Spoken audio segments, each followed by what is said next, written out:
조영길 목사님 총각하신 지 1년 되는 이날에 우리가 함께 모여 일주기 추도 예배를 드립니다.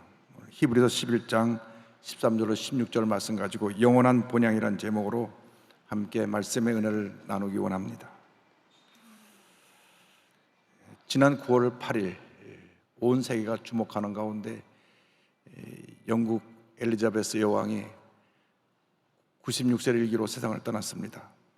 같은 날 조영길 목사님과 오랜 친구로 CGI 이사로 함께 세계 선교에 힘써온 세계 오순절 총회 전 총회장이셨던 프린스 구네나타란 목사님이 천국에 가셨습니다. 죽음은 그 누구도 피할 수가 없습니다. 올 때는 순서가 있지만 갈 때는 순서가 없는 것입니다. 믿음장 히브리서 11장을 보면 믿음의 주장들을 열거하면서 그들의 죽음과 영원한 본향을 말씀하고 있습니다. 우리가 단 한 번뿐인 인생을 살면서 우리는 믿음의 사람으로 우리의 삶을 살아야 할 것입니다. 히브리서 11장 13절은 이와 같이 말씀합니다. 이 사람들은 다 믿음을 따라 죽었으며 약속을 받지 못하였으되 그것들을 멀리서 보고 환영하며 말씀합니다. 그 앞에 부분에는 믿음의 사람들 아벨, 노아, 에녹, 아브라함, 이삭, 야곱, 사라를 이야기하면서 모두 믿음을 따라 살았다고 말씀했습니다. 그리고 총각하신 조영길 목사님도 한평생 믿음을 따라 사셨습니다. 목사님은 절대 긍정의 믿음을 소유한 하나님의 큰 종이셨습니다. 언제나 거룩한 꿈을 꾸고 믿음으로 전제에 나아가셨습니다. 서대문 시절 우리 조영길 목사님 늘 강단에 서시기만 하면 할 수 없다, 죽겠다 이런 부정적인 말을 절대 하지 말라, 생각을 긍정적으로 바꾸라, 언제나 긍정적인 고백을 하라고 말씀하셨습니다. 그리고 항상 할 수 있다, 하면 된다, 죽겠다가 아니라 살겠다고 말하라 말씀하셨던 기억이 납니다. 목사님이 이렇게 말씀하셨어요. 우리 한국 사람들이 입에 죽겠다를 달고 살아요. 이래서 죽겠다, 저래서 죽겠다, 배고파 죽겠다, 배불러 죽겠다 이렇게 말씀하면 안 됩니다. 어릴 때 제가 그 말씀을 들으면서 참 우리들이 너무나 죽겠다를 입에 달고 살았구나. 그래서 우리 입술이 부정적이 되어서 우리 스스로를 부정적인 말에 얽어매여서 절망에 빠뜨렸다는 생각을 했습니다. 그래서 우리가 언어가 바뀌었습니다. 죽겠다가 아니라 살겠다, 할 수 없다가 아니라 할 수 있다로 바뀐 것입니다. 언제나 목사님은 절대 긍정의 메시지를 선포하셨습니다. 단 한 번도 강대상에서 죽겠다, 못 살겠다, 힘들다는 말씀 하신 적이 없습니다. 아무리 힘들고 어려운 상황이 다가왔다고 할지라도 강대상에 딱 서시기만 하면 절대 긍정의 메시지를 선포하셨습니다. 여의도에 성전을 지을 때 유리파동으로 3년 동안 철골만 쓰고 공사가 멈춰서 녹물이 뚝 떨어질 때 그때도 목사님은 긍정의 메시지를 선포하셨습니다. 목사님께서 불광동에서 그리고 다시 서대문에서 여의도로 오시면서 거룩한 꿈을 꾸시고 그 꿈을 선포하시고 꿈을 이루어 가셨습니다. 절대 긍정의 믿음으로 꿈을 이루어 가시고 위대한 하나님의 역사를 이루셨던 것입니다. 우리는 주님 앞에서 거룩한 꿈을 꾸는 사람들이 되어야 합니다. 히브리서 11장 1절 말씀을 늘 우리에게 전했던 말씀이 기억이 납니다. 믿음은 바른 것들의 실상이요 보이지 않는 것들의 증거니. 그렇습니다. 우리가 꿈꾸고 바라던 것들이 실제로 이루어진 것처럼 믿는 것이 그것이 믿음이라고 말씀하셨습니다. 그러한 믿음을 우리가 갖고 하나님의 역사를 이루기 위해서는 생각이 바뀌어야 됩니다. 생각이 긍정적으로 바뀌고 그것이 내 마음에 거룩한 꿈을 가져오고 그 거룩한 꿈을 믿음으로 붙잡고 믿음으로 고백하고 나갈 때 하나님의 역사가 우리에게 일어나게 되는 것입니다. 그러므로 우리가 한평생 살아가는 동안 첫째도 절대 긍정의 믿음, 둘째도 절대 긍정의 믿음, 마지막도 절대 긍정의 믿음으로 살아가는 우리 모두가 되어야 할 것입니다. 우리 모두가 믿음의 사람이 되어서 위대한 하나님의 역사를 이루어나가는 하나님의 사람들이 되어야 합니다. 나가서 우리는 성령의 사람으로 살아야 합니다. 우리가 이상 나그네 길 인생을 살아가는데 성령의 사람으로 사는 것보다 더 중요한 일이 없습니다. 성경은 말씀합니다. 히브리서 11장 13절입니다. 또 땅에서는 외국인과 나그네임을 증언하였으니 우리는 모두 이상의 나그네로 왔다가 언젠가 주님이 부르시면 영원한 본향 천국으로 가게 되는 것입니다. 이 세상이 영원한 본향이 아닙니다. 잠시 거쳐가는 정거장과 같은 것입니다. 우리 모두가 이 세상에 사는 동안 이방인처럼 나그네처럼 살다가 주님이 오라 부르시면 우리의 본향으로 가는 것입니다. 이 나그네 길에서 가장 중요한 것이 성령님과 동행을 하는 것입니다. 저는 4대째 장로교 집안에 태어나서 순복음교회 오기 전까지는 성령이 있음도 알지 못하는 그러한 전통 속에서 자라났습니다. 저희 가정에 성의 살아 역사하신 분과 성령 충만의 은혜를 전해주신 분이 우리 주영기 목사님이십니다. 저희 집이 서대문구 냉천동 45번지로 이사 왔는데 그때 주영기 목사님께서 41번지에 사셨어요. 42번지는 서대문에서 유명한 단골 무당집입니다.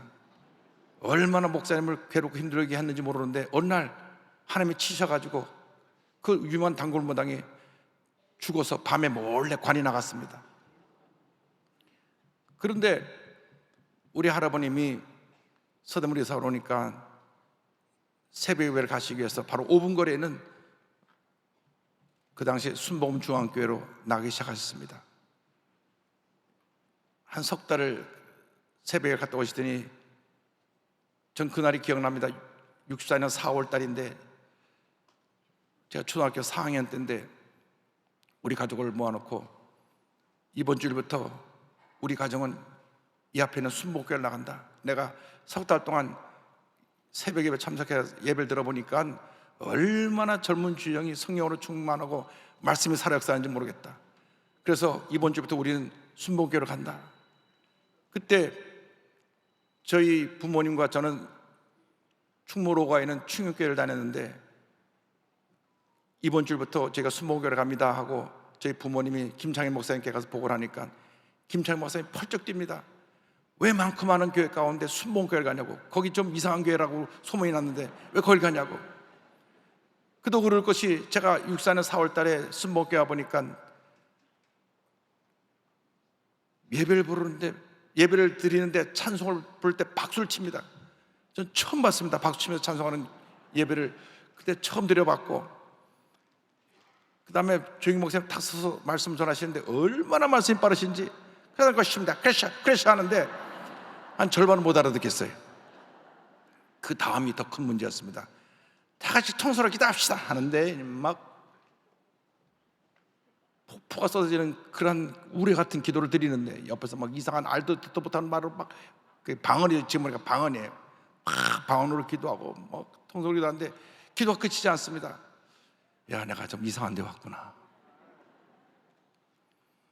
그랬는데 제가 성령을 받고 나니까 완전히 제 인생이 바뀌어졌습니다.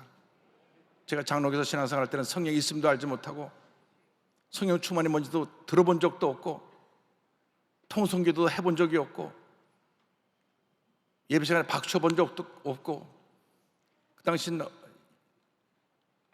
은혜 받은 분들이 교회 나서 봉사를 하는데 큰 북을 친 분도 있고 2층 발코니에서 트럼펫을 불고 처음에 와서 이거 서커스단도 아니고 트럼펫도 불고 뭐 북도 치고 요즘에야 뭐 모든 장로교가 순복음 스타일이 돼서 가는 교회마다 다 드럼도 치고 뭐 악기도 연주하고 그러는데 그 당시에는 어떤 교회에서도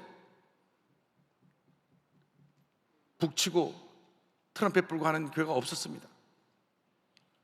근데 제가 성령을 받고 나니까 성령 받은 그날 지금도 기억합니다. 1966년 2월 달에 조영기 목사님께서 닷새 동안 부흥의 인도 하시는데 넷째 날 불이 임했습니다. 혀가 딱 꼬부러지면서 방 안에 터져 나오는데 야, 드디어 왔구나. 성령이 임하신 것입니다. 그날 예수님이 제 삶에 걸어 들어오셨습니다. 늘 내 머릿속으로 알고 있던 예수님이 그때는 살아계신 예수님으로 내 마음에 걸어 들어오셨습니다. 얼마나 그날 많이 울었는지 모릅니다. 눈물 콧물 쏟으면서 주님의 은혜에 감사하고 나 같은 죄인을 구원해주신 은혜에 감사하고 울고 또 울었습니다. 그 눈물이 5년이 갔습니다. 얼마나 성령의 충만함을 받았는지. 그래서 저는 그때부터 예배드리는 것이 너무나 좋고 기뻐서 예배드리는 날만 손꼽아 기다리고, 교회에서 붕회라는 붕회 있으면 다 참석을 하고, 초등학생인데 그때 우리 정희 목사님이 1년에 7번 8번씩 붕회를 하셨습니다. 한국 유명한 붕사들이 다 와서 붕회린도 하시는데, 신영균 목사님, 강다림 목사님, 그리고 또 해외에서 유명한 붕사님들이 계속 오셔서 말씀 전하실 때 단 한 번도 빠짐없이 매일같이 교회 와서 예배드리면 은혜 받았습니다. 너무 교회 가는 게 좋고, 너무 예배드리는 게 좋고, 그것이 제 삶의 전부였습니다. 성령을 받으니까 신앙이 그렇게 바뀌어지게 된 것입니다. 늘 엄숙하고 조용하고 그러한 분위기 속에서 신앙생활하던 제가 순복음교회 와서 완전히 하나님 은혜 가운데 새로운 삶을 살게 된 것입니다. 근데 정희 목사께서 언제나 간단히 서시기만 하면 성령님을 인정합니다, 환영합니다, 모셔드립니다 말씀하셨습니다. 저는 성령님이 있음도 알지 못했는데 순복음교회 오니까 성령님이 계실 뿐 아니라 성령님을 인정하고 환영하고 모셔드려야 된다는 것을 늘 말씀하시면서 성령 충만을 강조했습니다. 성령으로 충만을 받으시기 바랍니다. 늘 성령 충만 받으라 말씀하시고, 성령하고 방언으로 말씀하라 그러셔서 늘 방언 기도를 하며 하나님 앞에 엎드렸던 기억이 납니다. 성령 받으면 그렇게 변화가 되는 것입니다. 성령 받으면 달라지는 것입니다.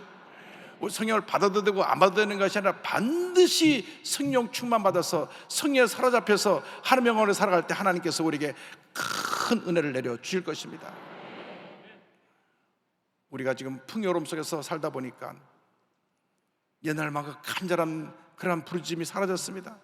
옛날만큼 성령 충만을 사모하지 않는 우리들의 모습을 발견하게 됩니다. 성령으로 충만하지 않으니까 인간으로 충만해서 인간적인 얘기가 자꾸 나오고 부정적인 얘기가 나오고 우리 삶 가운데 문제가 끊임없이 생겨나는 것입니다. 성령 충만 받아서 하나님이 기뻐하시는 삶을 살아가는 우리 모두가 되기를 주님의 이름으로 축원합니다. 성령 충만 받고 우리는 저 영원한 본향을 향하여 믿음으로 전진해 나가야 합니다. 절대긍정의 믿음으로 우리에게 성령 충만을 가르쳐 주신 우리 정희 목사님께서 우리보다 앞서서 저 영원한 본향 천국으로 가셨습니다. 히브리서 11장 16절을 말씀합니다. 그들이 이제는 더 나은 본향을 사모하니 곧 하늘에 있는 것이라. 이러므로 하나님이 그들의 하나님이라 일컬음 받으심을 부끄러워하지 아니하시고 그들을 위하여 한 성을 예비하셨느니라. 2000년 전 예수님께서 십자가에서 모든 구속사역을 완성하시고 예배해 놓으신 그 천국에 우리 목사님 먼저 가셨습니다. 요한복음 14장 3절 예수님께서 제자들에게 말씀하셨습니다. 가서 너희를 위하여 거처를 예비하면 내가 다시 와서 너희를 내게로 영접하여 나 있는 곳에 너희도 있게 하리라. 앞서거니 뒤서거니 우리는 언젠가 그곳으로 갈 것입니다. 이제 우리 모두가 우리의 영원한 본향 천국을 사모하며 믿음의 전쟁을 해나가야 할 것입니다. 하나라 갈 때까지 우리 마음에 먼저 심령 천국이 이루어지고 우리가 속한 교회의 하나님 나라가 이루어져서 교회 천국을 이루고 우리가 사는 이 나라에 하나님 나라가 임하여서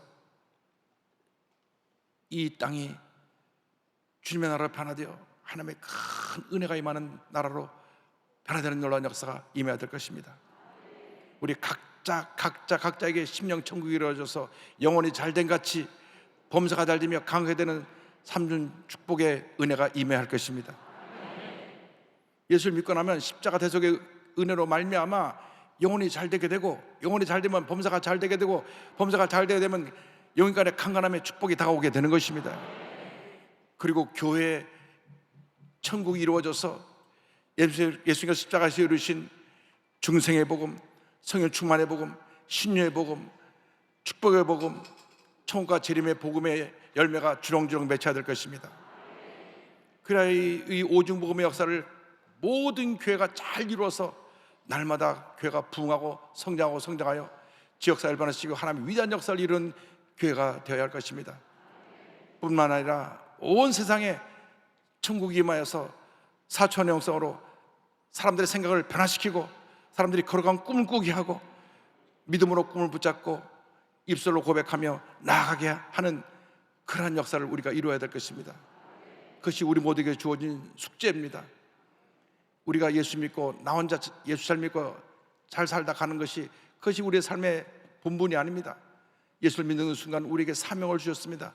영원한 본향 천국 갈 때까지 믿지 않은 영혼들을 구원하여 주님께로 인도하고 저들을 변화시켜서 우리에게 주신 이 놀라운 삼중 축복, 오중복음, 사천영서로 저들을 변화시키고, 그래서 이 사회를 변화시키고 하나님 위대한 역사를 이루는 일꾼으로 만들어내는 것이 우리들의 사명인 것입니다.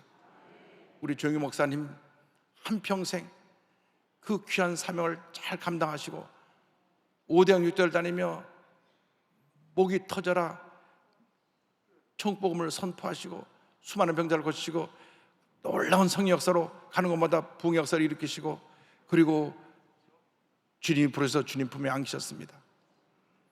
이제 그 목사님의 그 일을 잘 계승해서 온 세상에 그 사역을 확장시켜 나가신 여기는 우리들의 몫입니다. 저와 사랑하는 동역자 여러분이 여기 함께 와 계신데, 우리 귀한 목사님들, 또 교회를 부흥시키는 우리 귀한 장로님들, 권사님들, 우리 모두가 한마음 되어서 이제 손에 손 잡고 우리 목사님께서 우리에게 부어주신 그 놀라운 성령 충만의 은혜, 믿음의 역사, 삼중축복, 오중복음, 사천영성으로 내가 변화되고 교회가 변화되고 이 세상이 변화되고 온 세상에 하나님의 영광이 나타난 그러한 귀한 역사를 이루기를 간절히 소원합니다. 기도하겠습니다. 사랑과 은혜와 자비가 많으신 하나님 아버지, 한 번뿐인 인생, 짧게 지나가는 인생길에 우리를 하나님의 자녀로 부르시고